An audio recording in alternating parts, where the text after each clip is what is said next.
Alright, mga kaibigan, naglalabing oras, 4:36 in the fourth quarter. At ito yung matchup ng dalawang imports, ano?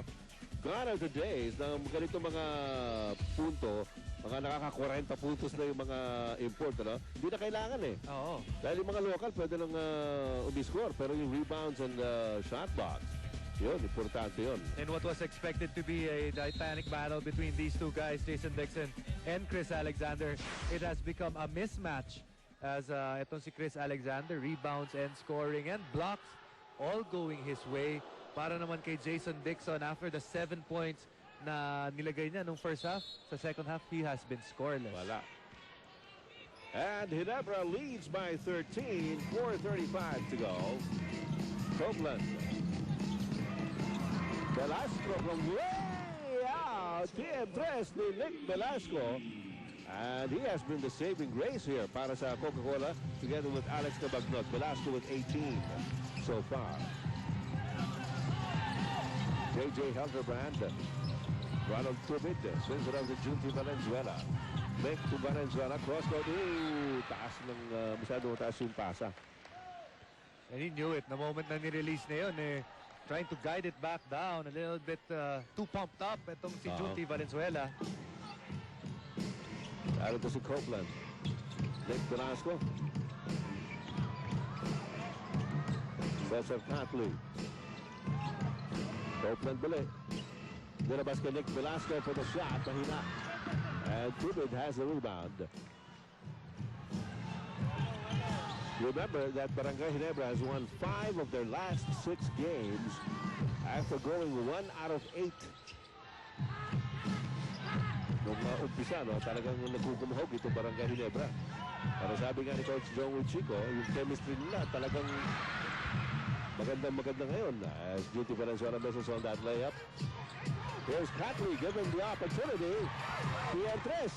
Kanina pa gustong maka-score doon si Catley pero hindi makawala eh. 18 na po ang ginagawa ni Cesar Catley. Almost exclusively from the outside. We said you live and die by that three-point shot, and right now that three-point shot is bringing back this Coca-Cola team. Back-to-back three-pointers. Isa mula kay Nick Velasco, isa naman ngayon galing kay Cesar Catley. 3 minuto pa ang nalalabi sa larong ito. Eric Beck against Jason Dixon. He loses control. Picked up by Alex Cabagnot. Cabagnot, cross court. Ayun na naman si Catley. Titira na naman.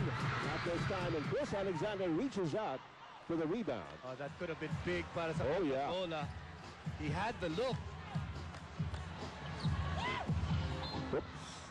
And Copeland giving up the foul against J.J. Hildebrand.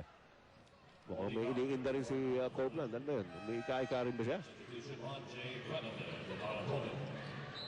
That will be number 4 on Donald Copeland. May iniinda nga yata. On his way to the bench. Oo. At tinitignan yung kanyang tagiliran eh. But Cesar Catley who just scored a 3-point shot, has just matched his conference high.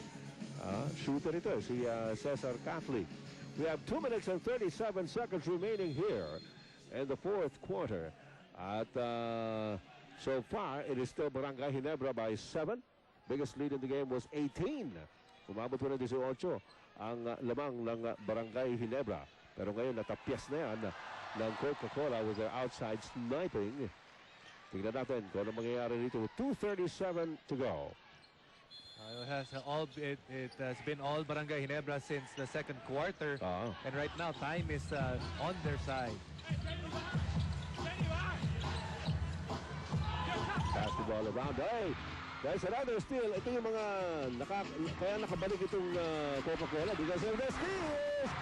And Ronjo Buenafe, what a time for him to score a TM3, his first 3 points in the game.